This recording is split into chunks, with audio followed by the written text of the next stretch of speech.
एक वाटी ताकात 1 वाटी रवा घातलेला आहे आणि तो भिजत ठेवला होता 10 मिनिटं आणि तो 10 मिनिटानंतर त्याच्यात मीठ आणि साखर घातलेलं आहे, इनो घातलेला आहे, त्याच्यात पाणी घालून फसफसवलं आहे. आता हे मी याच्यामध्ये काढून घेतलेलं आहे इडलीच्या ह्याच्यात. आता मी हे साधे एक ठेवलेलं आहे, त्याच्यावर स्टिक ठेवले आहे आणि त्याच्यावर हे एक ठेवते आणि हे झाकण ठेवते 10 मिनिटं.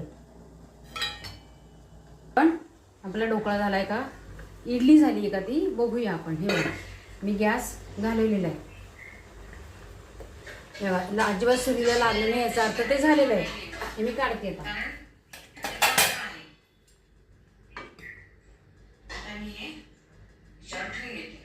2 मिनिटं.